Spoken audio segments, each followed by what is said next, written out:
Good evening and welcome to NTD News. I'm Stephanie Cox. Here are today's top stories. New sanctions issued on Cuba today.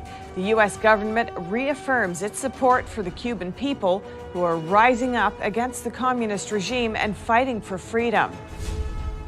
The WHO proposing another phase of investigations into the origins of the virus in China. But the Chinese Communist Party is urging the agency to look elsewhere. Online videos capture the horrifying flood in central China, including bodies carried out from a tunnel in tightly sealed phone boxes. We investigate how the disaster happened. The Justice Department launching strike forces in several major U.S. cities. It's an effort to combat illegal gun trafficking. We bring you more on that and the Biden administration's controversial pick to oversee the ATF Bureau.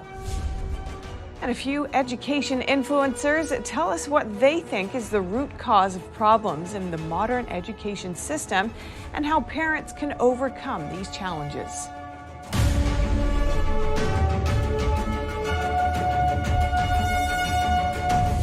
We begin the evening with news from the White House. President Biden issues sanctions on a Cuban official and government entity today for serious human rights abuse.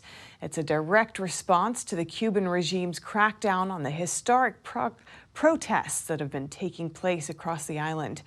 In doing so, the U.S. government reaffirms its support for the Cuban people in their fight against communism. NTD's Lin Lin brings us more.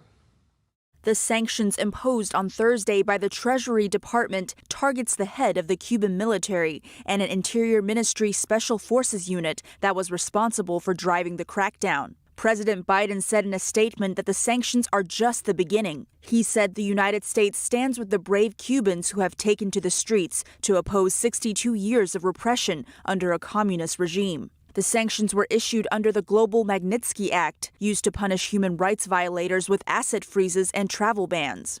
The protests began earlier this month when thousands of Cubans marched to protest food and medicine shortages across the country, with many calling for political change. Activists say Cuban authorities detained hundreds of demonstrators. Biden promised to reverse part of Trump's Cuba policies during his campaign. Despite progressive voices in his party calling to end the Cuba embargo, Biden's new movements signal he is unlikely to soften the U.S. stance anytime soon. Lin Lin, NTD News. And the Biden administration's latest push to tackle gun violence across the country. Attorney General Merrick Garland is launching an initiative to curb the trafficking of illegal firearms. He announced that strike forces will be deployed to 5 major U.S. cities as part of the effort. NTD's Kevin Hogan brings us more on that and Biden's pick to head a key law enforcement organization. At the Bureau of Alcohol, Tobacco, and Firearms, or ATF, AG Garland announced an initiative in response to a rise in gun violence. The effort will address illegal gun trafficking and will involve prosecuting people who put guns in the hands of violent criminals. ATF is at the front lines of our efforts to battle gun violence, and it's only appropriate that a frontline agency should have a confirmed director. Garland is urging the Senate to confirm Biden's nominee to lead the Bureau, David Chipman. House Republicans, in what may be mere political messaging, are attempting to impeach Chipman even before the Senate confirms him. Representative Matt Rosendale from Montana is leading the charge, saying the confirmation of David Chipman to the ATF would be a direct threat to the Second Amendment rights of Americans and the rule of law. The criticism comes as 5 moderate Democrats are undecided about the nominee, who has worked for major gun control groups. Speaking at the Bureau, Garland said the strike forces are just one part of a 3-pronged anti-violent crime initiative the DOJ started in May. One is targeted enforcement. A second is building community trust, without which our law enforcement efforts will not succeed. And the third is providing funds for communities' anti-violent crime, particularly anti-gun prevention and violence intervention. The cities that will have strike forces are Washington, D.C., L.A., New York, Chicago, and San Francisco. The deputy AG said part of the DOJ's job is to go after the source of illegal guns. The effort includes extra law enforcement in what are known as supply areas. Those are cities and states where it's easier to get firearms that are then trafficked into areas with tougher gun laws. Kevin Hogan, NTD News. Today, Mississippi's Attorney General Lynn Fitch urged the Supreme Court to overrule Roe v. Wade next term when the justices review the state's ban on most abortions after 15 weeks of pregnancy. In a new court filing, Fitch said the conclusion that abortion is a constitutional right has no basis in text, structure, history, or tradition. The High Court agreed to hear the Mississippi case Dobbs v. Jackson Women's Health Organization in May. It will be argued after the court's new term begins in October, with a decision expected by next summer. And turning our attention now to the deadly flooding in central China. Shocking online videos captured piles of cars crammed inside a tunnel when water poured in. Bodies were later carried out in tightly sealed foam boxes. But just how did the disaster happen? Here's that report. This is a tunnel, not a river. But here's how the entrance of the tunnel looked like after Zhengzhou city in central China's Henan province flooded on Tuesday. These people were still breathing a few minutes ago. The tunnel has 6 lanes and is about 3 miles long. Reports say floodwater filled this giant underground tube in 5 minutes. Local residents say there are often traffic jams in this miles-long tunnel. What's worse, the floodwater poured in during rush hours. Someone did a simulation of the scenario and concluded that there is no way to survive, theoretically speaking. The casualties must be stunning. Another social media post emphasizes that there was a traffic jam when it flooded. A video shows drivers trying to escape the tunnel, but the toll booth were still stopping every car at the exit, asking them to scan in order to pay the tolls. 里头车全部都闷进去了，车里头都有司机啊，都有人呐，都是一家一家的呀。你说这咋弄啊？你说说。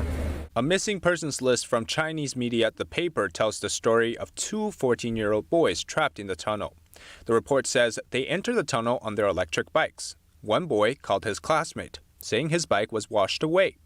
That was around 5 p.m. Tuesday afternoon. When their classmates got there some 15 minutes later, the water in the entrance of the tunnel already reached their knees, and the currents were too strong for them to get inside. A post says a lot of people were carried out. They were all sealed in white foam boxes, and onlookers were not allowed at the scene. Now the police are blocking the intersection around the entrance of the tunnel and keeping people hundreds of feet away. 肯定是吧？有啥事呗，对吧？大家心里知道，肯定是不想让大家看见的事情。 And we'll have more reports on the devastating floods in China coming up in the second half of the show. So be sure to stay tuned for that at 7 p.m. Eastern Time. And on Thursday, China rejected a plan from the WHO to carry out a second phase of investigations into the origins of the CCP virus, or coronavirus. White House Press Secretary Jen Psaki called the CCP's position, quote, irresponsible and frankly dangerous. It's not just the United States calling for this. As a part of our renewed engagement and our efforts to build a coalition of support around the world with allies and partners, we're joined by the international community on this. Partners and multilateral organizations who are also calling for and pressuring China to be engaged in the second phase of this discussion. Psaki reiterated the importance of a transparent and independent analysis after China failed to provide necessary data and access in the WHO's Phase 1 investigations. Earlier on Thursday, China's Vice Minister of the National Health Commission stated that he was taken aback by the hypothesis in the Phase 2 plan that the virus may have leaked from a Chinese lab. He urged the WHO to turn its origin tracing efforts to other countries instead. Get vaccinated or get fired. This choice is the reality for many healthcare workers across the country. In New Jersey, 6 senior healthcare employees have been fired for refusing the vaccine. A pastor speaks with NTD about the toll this choice is taking on some workers. RWJ-Barnabas Health, one of the largest healthcare systems in New Jersey, told NBC News Wednesday that it's fired 6 senior staff members for refusing to get vaccinated. Over 150 healthcare workers at Houston Methodist Hospital in Texas likewise lost their job or quit last month after they refused the vaccine. I'm heartbroken for the people that are really put between, hey, I either have to do what they're telling me to do with my body, or I have to lose my job. Indiana pastor Micah Beckworth has had hundreds of people come to him for religious exemptions. He tells NTD that for those healthcare workers who don't trust the vaccine or want to get the shot, this choice is taking a large toll. Nurses, doctors, administrative employees, they've come to me and they've said, I cannot sleep. I have not slept for 3 straight weeks since the mandate came out because I don't know what I'm going to do. I can't eat. I'm stressing out. I'm literally at the end of my rope. To see the amount of stress and pain and agony that these community hospitals or these health networks have put on people is heartbreaking. Hospitals say they've imposed the mandate to ensure the safety of both staff and patients. Beckwith says most of the people he's spoken to aren't against vaccines, but he says they don't trust the COVID vaccines because they haven't been fully approved by the FDA, and the long-term ramifications of the vaccines are unknown. Beckworth says the worst part is that people feel they can't speak out or raise concerns. This is the scary part in all of this, is that they're being bullied and they're being threatened with their jobs if they come out and even question this vaccine. I don't understand it. It's something I've never seen anything like this in our nation, where even the mere just questioning of the vaccine or questioning of the CDC or questioning of Dr. Fauci will get you fired. It will get you ostracized. It will get you put into a part of the population that says, oh, hey, you're going to be a less than citizen just because you're asking questions. According to Becker's hospital review, around 30 healthcare systems nationwide have vaccine mandates. Over 100 of the Houston Methodist employees who refused the vaccine sued to overturn the requirement. The case was dismissed in federal court, but the group has appealed. This could become an important test case for a mostly untested area of law. Grace Coulter, NTD News. A law firm says 3 college students in Louisiana are faced with a choice: get vaccinated for COVID against their religious conscience, or lose their already paid-for tuition. NTD's Miguel Moreno has more from their lawyer, who says they're ready to take the college to court. If you're from Louisiana, you'd probably know that turning down vaccines is a legal right. The law says so here. All you need is a written dissent. But a law firm says 3 college students at Edwards Via College of Osteopathic Medicine are on the verge of losing their tuition money for turning medicine down. The clock is ticking and the sand in the hour jar, if you will, is about ready to run out.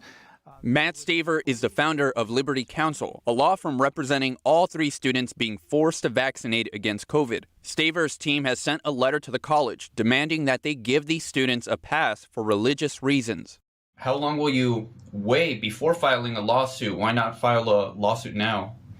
Well, we wanted to give the college an opportunity to respond and do the right thing. At the end of the day, we want to make sure that these students can return to school. School is going to begin fairly soon. We will not wait to the final moment for this to ultimately be resolved. We want them to be able to return to school, number one. We want them to be able to return to school without any harassment, number 2. And we want no retaliation upon their graduation. Besides state law, Staver argues that the college is also breaking federal law. We haven't heard back from the college on how they'll respond.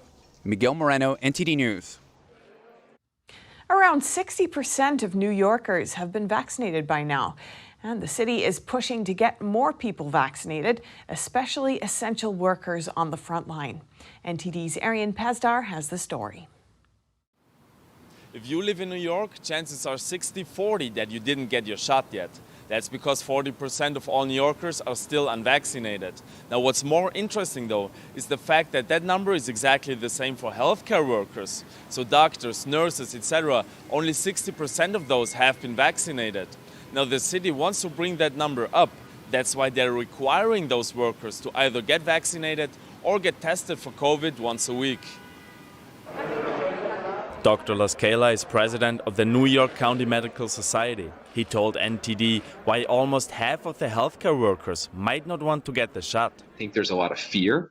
I think there's a lot of misinformation that people are exposed to. Tracy is a hospital worker from Indiana. She appreciates the option for weekly testing because, in her opinion, it's too early for mandatory vaccination. It's not even FDA approved, and most FDA approval takes years. Dr. Laskela explained how the emergency authorization was sped up. Vaccine manufacturers making it while also doing the testing, while also thinking about distribution, putting those processes in parallel allowed us to speed up the process. However, some people do have adverse reactions after getting the shot. I know many people who have gotten it and were so sick with the first one, they wouldn't go back for the second one. If it doesn't stop you from getting it or spreading it, I think that I just want to wait. And not only hospital workers, but employees at all city-run healthcare facilities will now have to follow the new test or vaccine guideline. Arian Pastar, NTD News, New York. And a brief internet outage disrupted several major websites Thursday morning. The outage has since been resolved. NTD's Cynthia Kai has those details. Akamai, a global content delivery network, experienced a brief internet outage around 12 p.m. Eastern Standard Time on Thursday. Down Detector showed the outage impacted a number of major websites, including PlayStation Network, UPS, Steam, Airbnb, American Express, Southwest Airlines, among many others. After 1 hour of investigations, Akamai confirmed that the outage was not a result of a cyber attack. Akamai said in a Twitter post, "At 15:46 UTC today, a software configuration update triggered a bug in the DNS system, the system that directs browsers to websites. This caused a disruption impacting availability of some customer websites." The outage caused some real-world disruptions. For example, Southwest Airlines customers could not access the airline's website or app to check into flights until Akamai fixed the problem. Since massive providers like Akamai host numerous brand names, outages for these providers can cause widespread disruption across the online world. Cynthia Kai, NTD News, California. Today, President Biden signed a Victims of Crimes Act fix into law.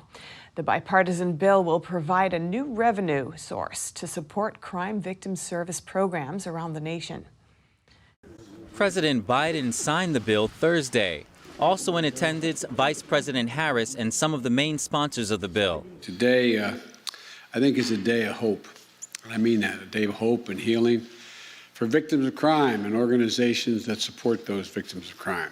The bill provides new sources of funds for the Crime Victims Fund, which offers grants for state-level programs that help victims of crimes. The fund currently relies on criminal penalties and forfeitures, among other revenue sources, but those funds have been shrinking in recent years.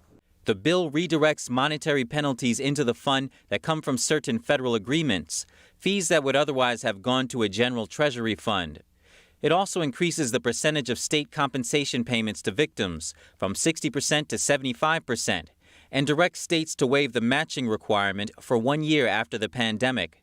This bill is going to allow us to make sure that all the fines and penalties that are from federal cases go into the Crime Victims Fund to rebuild this fund because it's badly needed. House Judiciary Committee Chairman Gerald Nadler introduced the bill. It's one of the few pieces of legislation drawing bipartisan support from a highly polarized Congress. The Senate passed the bill unanimously on Tuesday after the House approved it in March. Coming up, with wildfires and high temperatures still scorching the West Coast, one man says Christmas won't be the same. Much of his Christmas tree farm was spared by the fires, but it had difficulty withstanding the heat. We'll hear his story and more in just a moment on NTD News.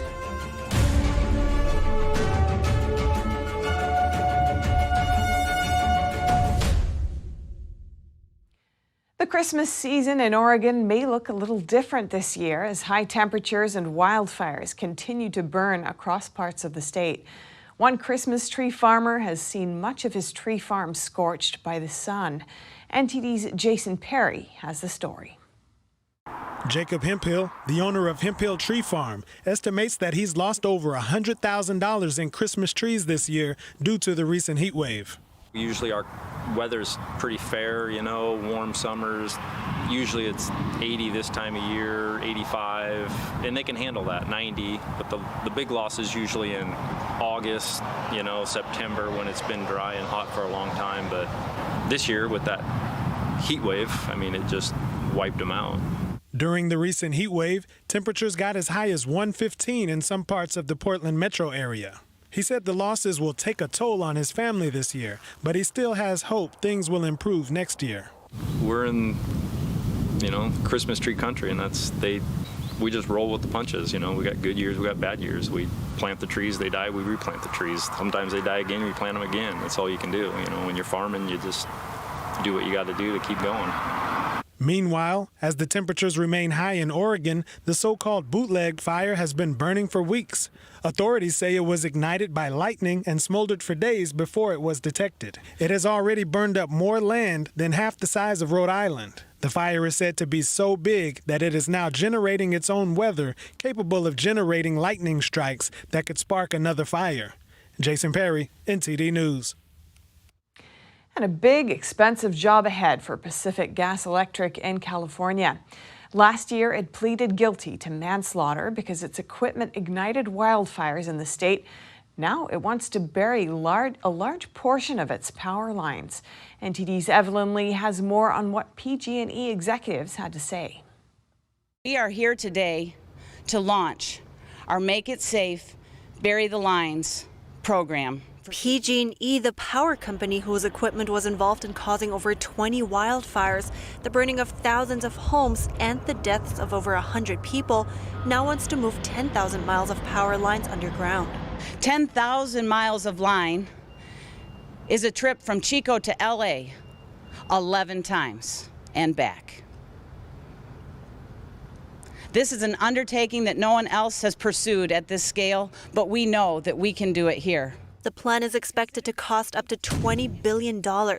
It comes after another tree fell on its lines, possibly causing the Dixie Fire that is currently blazing through California. That tree that fell on our line is one of 8 million trees that are in strike distance to our lines. This is an extraordinary problem. The company, which supplies energy to around 16 million in California, said it's moved lines underground before, but this time it isn't the same. What's different and unique about this situation is the scale and the scope is truly unprecedented and extraordinary. It hasn't been done at this scope or scale anywhere else in any other energy company in this terrain. Today's announcement is a reversal of its previous stance, which was that burying lines was too expensive. Now it says it's too expensive not to underground. Lives are on the line. Evelyn Lee, NTD News. All right, everybody, thank you so much. Appreciate you being here today. Thanks. Thank you so much. In South Dakota, Freedom Fest is bringing together thinkers from all over the nation. They're discussing what it means to live in a free society and how people can work together to protect it. NTD's Melina Weisskopf is at the festival this week, and today she spoke with education influencers about how to ensure upright values in education. American school children spend more time at school than they do at home. And with curriculums such as critical race theory and alternative history like the 1619 Project making its way into classrooms around the nation, parents are starting to notice more and more flaws within the education system. But some education enthusiasts and activists here at Freedom Fest tell us that this is a centuries-old issue. One education activist and children's book author says that the people who created public education as we know it today didn't start with the goal of educating children. Instead, they had a goal of social reform. These individuals like John Dewey, John Goodlad, and others were secular humanists. They were atheists. They didn't believe in God. They were socialists. They had this idea that the collective is better than the individual. So they didn't like that people were getting their own education wherever in random places and in the home. They wanted to bring every kid together. They wanted to put them almost like on a conveyor belt to have a predictable product that they could churn out. that they would no longer be resistant, they would be more docile. Dr. Larry Arnn is the president of Hillsdale College, and he spoke to a group here at Freedom Fest where he said that the whole society has been turned into a social engineering project. Just read critical race theory. What they're saying is you cannot have any understanding outside your background and your physical characteristics, which means that's the destruction of the human soul and any chance at learning. The truth is, Greek philosophy, the founder of the Western tradition, they're asking the question, what is it to be a human being? And that's what we should be talking about in college. Both of the education enthusiasts that we spoke to here said that they believe that children have an intrinsic nature to learn. However, the modern education system oftentimes suppresses that intrinsic will to want to learn. They suggest that one solution to this issue would be for parents to take back the driver's seat in their child's education. Children that are given to you by God, you are to be a role model and an example for. And so for those of us who are trying to fight for a freer world, really what we're involved in is that cultural battle of trying to have strong families so that we can not rely on the government for everything. We can build up strong families so that we can teach these ideas to kids and make sure that we're sharing these values. Now, Boyack is working on curriculum right now, and he's also published multiple children's books to teach what it means to live in a free society. And Dr. Arnn right now has just released the 1776 curriculum for parents and teachers to use to teach their children about the history of America. Dr. Arnn is also working on opening charter schools around the nation. Reporting in Rapid City, South Dakota, Melina Weiskup, NTD News. Coming up, a new poll reveals that a radio talk show host is leading the race for California's gubernatorial recall. Another poll reveals that voters are divided between keeping or recalling the state's governor. And yet another Twitter video showing retail crime in California has gone viral. What Governor Newsom is doing to address the shoplifting problem that's been plaguing the Golden State. That and more here on NTD News.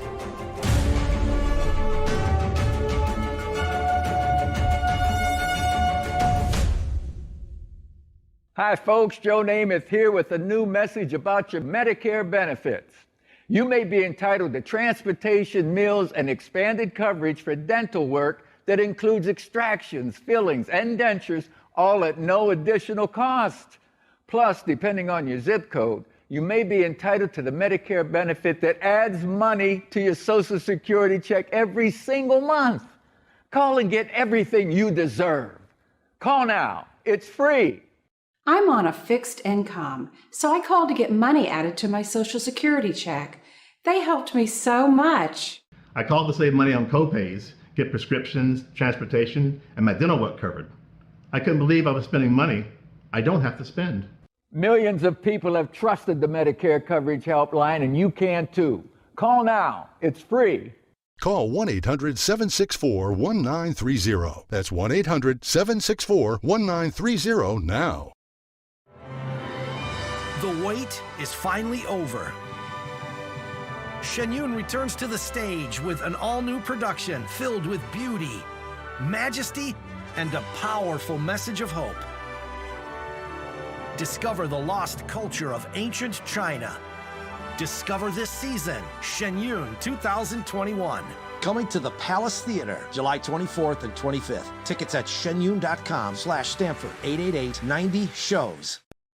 Hey Bobo, do trees tell each other stories? I'm sorry, I'm afraid I don't know that. Hey, why don't we go find out? Listen. Can birds draw pictures? I don't have an answer for that. Dad, do stars visit their friends? Look!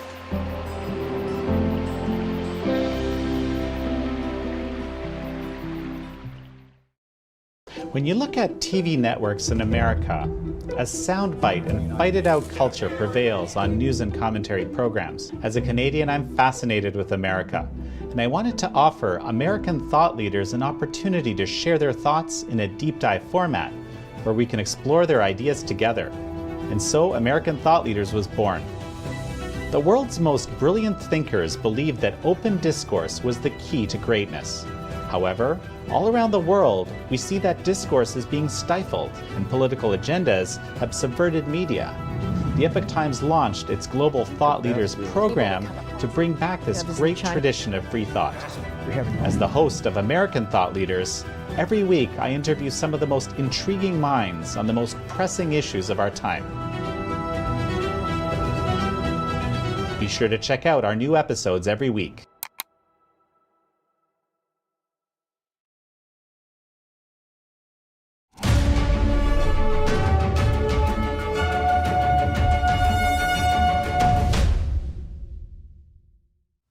With the California gubernatorial recall election approaching, a new poll reveals that a radio talk show host is leading the race. Here's NTD's Eileen Ang with more details. A new poll by Emerson College reveals that Larry Elder is leading the gubernatorial race to replace incumbent Gavin Newsom. Elder is a conservative radio personality and hosts a show on NTD's sister media, Epoch TV. The poll consisted of more than 1,000 registered voters. Voters were asked, which candidate would you vote for to replace Governor Gavin Newsom if he is recalled? Elder led at 16%. John Cox and Kevin Faulconer are both at 6%. 53% are undecided. Elder was nearly kept off the ballots for the race. He sued the election officials for preventing him from running in the recall election, claiming he had incomplete tax returns. On Wednesday, a Sacramento Superior Court judge ruled in Elder's favor, saying he is not required to file a tax return to run in the recall election, as opposed to a primary election. His name will be on the ballot on September 14th. Another poll revealed that California voters are split between recalling or keeping Newsom. 43% vote to recall him, 48% vote to keep him, while 9% are undecided. The poll showed that most people thought the governor handled the pandemic, homelessness, wildfires, and drought poorly. Eileen Ang, NTD News, California. Retail crime continues to spread throughout California. Governor Gavin Newsom and state legislators believe they can solve the problem by increasing funding for a task force focused on investigating organized theft. Here's NTD's Cynthia Kai with more. This Twitter video posted by radio host Adam Carolla has gone viral. The video shows two people casually walking out of a store carrying stolen clothes. There was no store security or staff to stop the thieves. Retail crime continues to go unpunished in California due to Proposition 47. In the past year, multiple viral videos have shown organized retail thieves targeting stores including Walgreens and Neiman Marcus. We've all seen the images of people rushing in. Some member was right to highlight just one of them at Macy's. You're seeing them all across the state of California, those organized efforts, and they are organized disproportionately efforts, and we want to go after those rings. During the press conference, Newsom signed Assembly Bill 331, which passed unanimously in both the State Assembly and Senate. The bill will increase funding for the California Highway Patrol's Property Crimes Task Force and allows them to form additional task forces to investigate organized crime. The overall problem is a challenge. You know, the brazenness of some of these crimes. Look, I mean, people, when they see these things go viral, the perception of lawlessness, the perception that anything goes, really, that has to be overcome too, because people fear crime when they see it the way we're seeing it go viral. Scott says the SFPD is working to address the problem. In a letter to San Francisco Supervisor Ashar Safai on July 15th, Scott wrote that the SFPD does keep records of repeat shoplifting offenders. From 2018 to 2020, SFPD rearrested between 20% and 30% of repeat offenders every year. However, a recall election candidate remains critical of Newsom. In Gavin Newsom's California, thieves are robbing stores without consequence, people are getting mugged on the streets, and murders are at a 13-year high. What has Gavin Newsom done about it? He supported decriminalizing theft and gave early release to tens of thousands of violent criminals. Newsom's signing and implementation of Assembly Bill 331 comes a month and a half before his recall election on September 14th. Cynthia Kai, NTD News, California.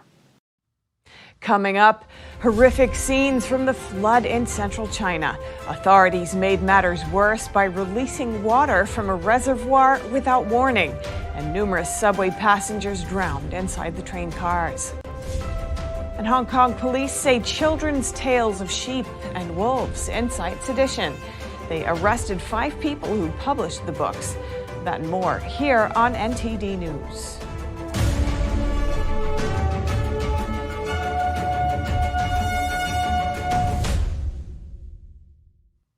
Reports keep pouring in on the deadly flood in a Chinese city of 10 million.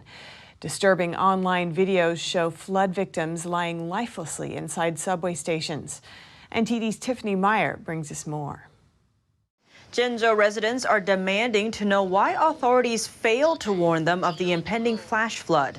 Some say authorities made the flood worse by releasing water from an upstream reservoir. At least a dozen drowned to death in a subway system that was submerged by floodwater. Hundreds were trapped in it for hours. Local authorities claim over 30 have died because of the flood, but NTD cannot independently verify the figure due to strict censorship. Chinese authorities so far are attributing the tragedy to nature, but some are questioning the role of human error in it. A look at the timeline may explain why. According to Chinese state media reports, authorities started to release water from the upstream reservoir at 10:30 Tuesday morning, July 20th. But they didn't alert downstream residents until 12 hours later at 10:30 p.m. During those 12 hours, the flood got worse in the city. But authorities kept the subway system running. Traffic was running as usual at 1:40 p.m., and the water started to flood the streets after 2 p.m. After 5 p.m., the city was pretty much submerged. And after 6 p.m., the subway cars were already flooded, with over 500 people trapped in them. Although it took authorities 12 hours to warn people about the flash flood, they were quick to crack down on warnings about the disaster. Late Tuesday night, numerous Chinese media and state agencies posted on social media, debunking what they called rumors about the reservoir. Some netizens claim the dike of the reservoir has been breached and it is releasing a massive amount of water. Authorities ask people not to believe in them and report on whoever is spreading the so-called rumor. But they did not mention that the reservoir is indeed releasing water downstream.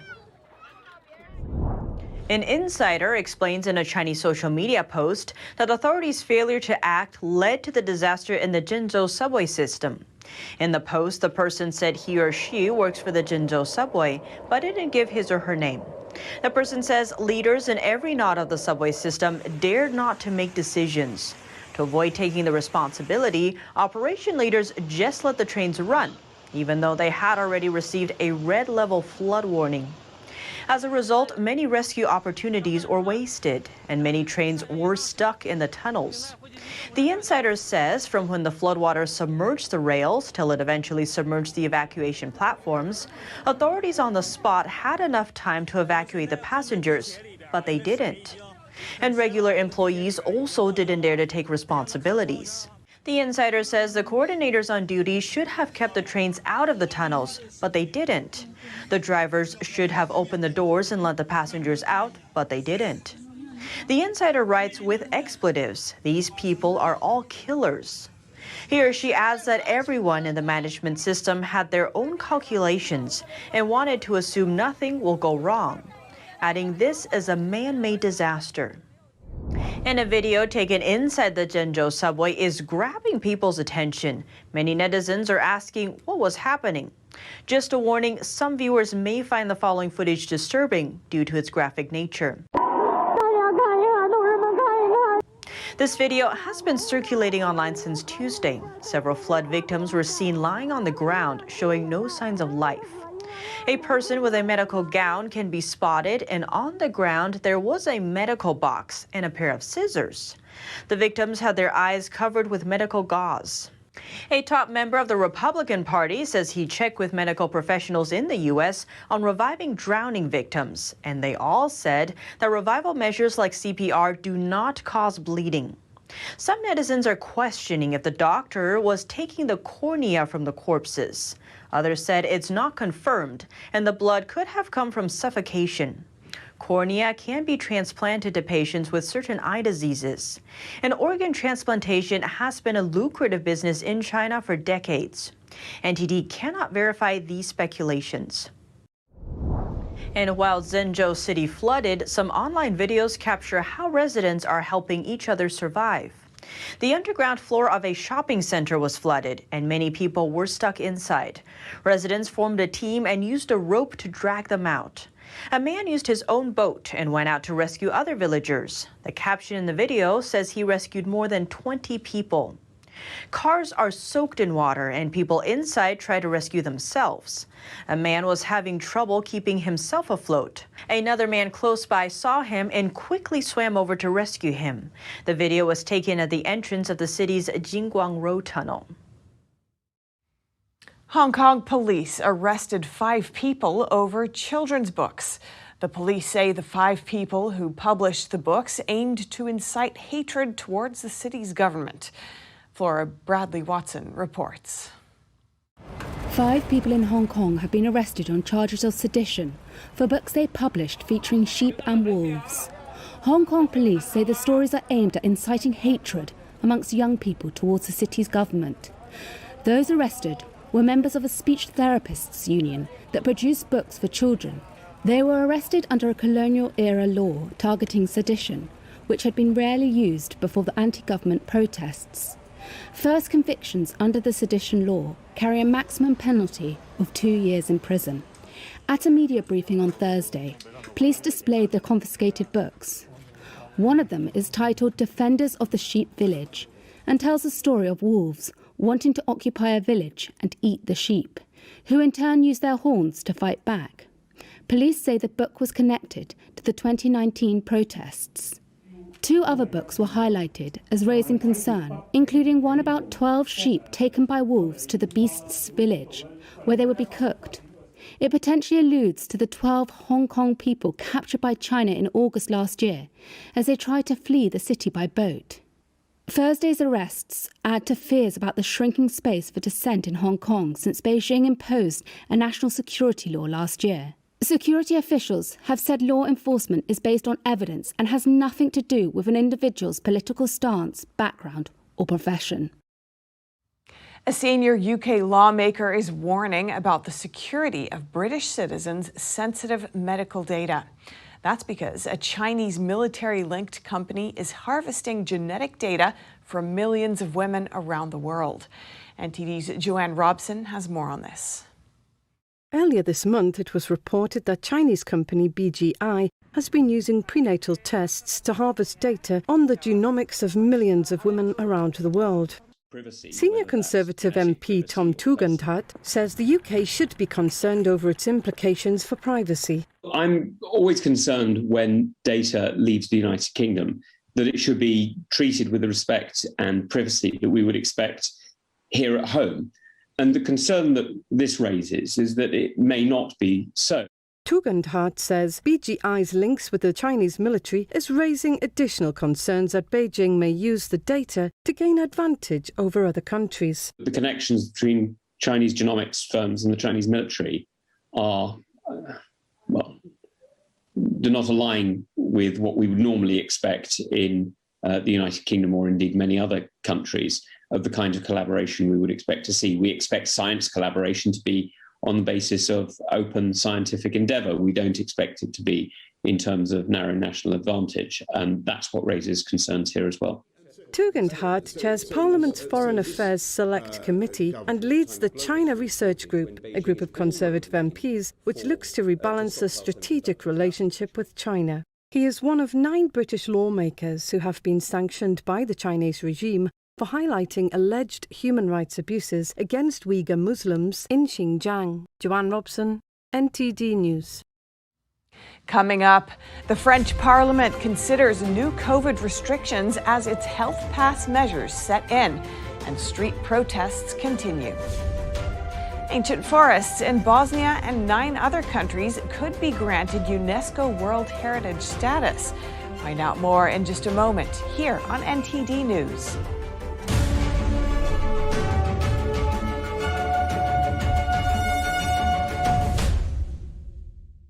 Hello, I'm Mike Lindell, inventor of MyPillow. Thanks to your support, you've helped make MyPillow become one of the fastest growing companies in America. Over the last 12 years, you've helped MyPillow create thousands of jobs right here in the USA. When I got MyPillow, I'm asleep almost immediately. I stay asleep at night and I wake up more well-rested in the morning. That's why I invented My Pillow. My patented fill adjusts to your exact individual needs and helps keep your neck supported and aligned. I'm interrupting this commercial right now. Retailers have canceled My Pillow, and to thank you for your support, I'm going to pass the savings directly on to you. For example, you get my 6-piece towel sets, regular $109.99, now only $44.98, or My Pillow dog beds for as low as $19.99 with your promo code. For the best night's sleep in the whole wide world, visit mypillow.com.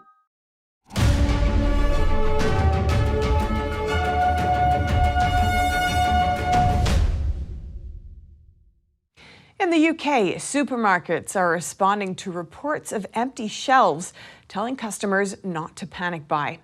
And increasing numbers of store workers are getting pinged by the NHS COVID-19 app to self-isolate, creating a shortage of lorry drivers to deliver stock. Many in the country are dubbing it the pingdemic. NTD's Neil Woodrow brings us this report. Shoppers are reporting empty shelves for some basic items across supermarkets in certain areas. The UK's biggest supermarkets are describing shortages as patchy across stores, but say there is no need for customers to panic buy.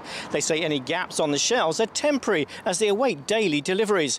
The message from the food retailers is that they are working hard to get restocked as fast as they can. They say it's more an issue of staffing levels than a shortage in stock. Iceland Managing Director Richard Walker says staff absent rates are now double the usual number. The figure is rising 50% week on week due to people being told to self-isolate by the NHS app. Iceland have had to close a couple of shops and reduce hours in others.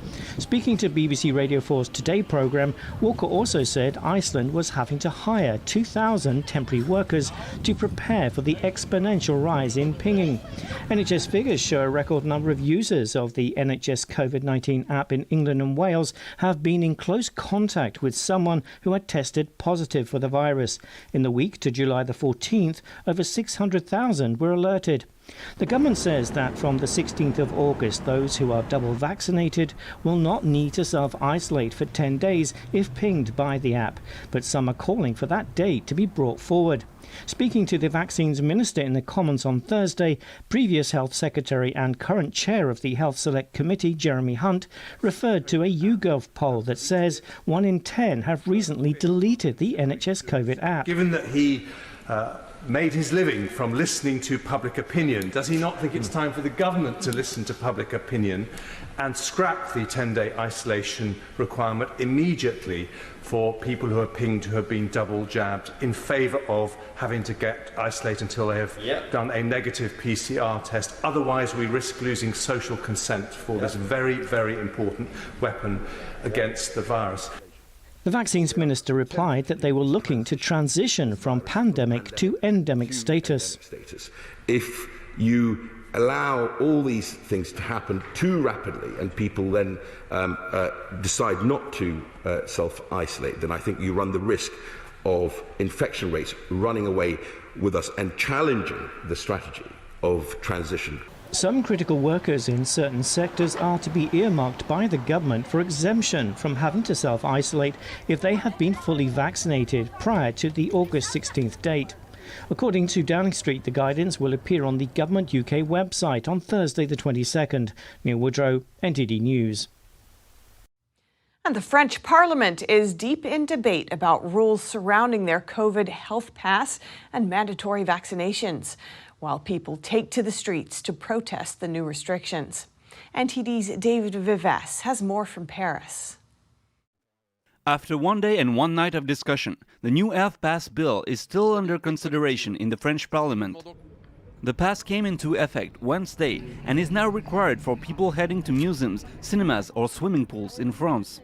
Visitors will be denied entry if they cannot prove they have been vaccinated or tested negative for COVID. And from August, you'll also need a health pass to enter restaurants and bars and for long-distance train and plane journeys. Hundreds of people gathered to protest in front of the French Parliament on Wednesday, and more demonstrations are planned. For them, the health pass is an attack on people's liberty. The health pass. We will never find our liberties back. There's no way back. It seems to me that the government takes inspiration from the Chinese regime in controlling the people. Healthcare workers also demonstrated. The government says they won't get a salary if they are not vaccinated by September 15th.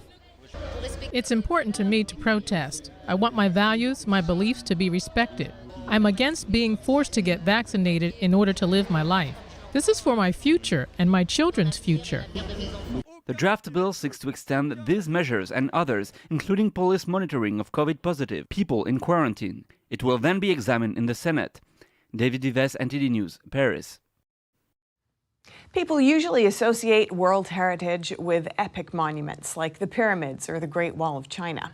But UNESCO also recognizes natural wonders. Managers of forests in Bosnia and 9 other countries are hopeful they may soon get the coveted status. NTD's Costa Menace brings us more on this. This is Yanyu Forest, nearly 300 hectares of virgin forest on the western slopes of the Stolovac Massif in Bosnia. The primeval forest of beech, fir and spruce has been a strictly protected nature reserve for over 6 decades. Environmentalists are hoping it will get wider recognition and more protection if added to the UNESCO World Heritage List this month. The center of the forest, about 1/5 of the entire area, can be accessed only with the permission of the public forest farm Gorica, which is tasked with protecting the reserve. With its mixture of old and young, big and small, dead and living trees, Yanyu Forest is a dynamic ecosystem and a haven of biodiversity. National authorities designated it as a strict natural preserve in 1956, but it was only last year that it was nominated for inclusion on the World Heritage List. It would be a big deal if it were recognized as a natural World Heritage Site. The stakes are high. The manager of the Gorica forest farm could not agree more. If that happens, it will become the first natural site in the Republika Srpska region and Bosnia-Herzegovina in general to be recognized by UNESCO as part of the World Heritage. UNESCO's World Heritage Committee will meet this month to make the final decision. Costa Menace, NTD News. A small marine drone tasked with collecting floating trash on the water in French ports. And it's making a splash by easing the workload for local cleanup crews. Here are more details. This small yellow marine drone is weaving around the port of Cassis in southern France. It's called Jellyfish Bot, a robotic sea cleaning boat, and it's only the size of a suitcase. The mastermind behind the design is a PhD holder in underwater robotics and the CEO of the Yaris company. In order to access those places where almost all the trash is concentrated, we designed this robot to be as compact as possible. It measures 70 centimeters in length, 70 centimeters wide, and it can go everywhere. In 2019, the World Wildlife Fund reported that over 600,000 tons of plastic end up in the Mediterranean Sea every year. The jellyfish bot sucks up plastic bags, discarded drink bottles, and even used surgical masks into the net at the back of its hulls. It can reach corners in tight spaces that are inaccessible to cleaners with nets. It's easier for the ports cleaners because they have less material handling to do. They have fewer physical constraints and especially they don't have to walk around the waters as much. The jellyfish bot has been adopted in several countries, but isn't the only device of its kind. Similar technology has been developed in San Diego and the Netherlands. And that's all for today's news. Thanks for tuning in. I'm Stephanie Cox.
We have a new channel. Subscribe to us on YouTube at NTD News.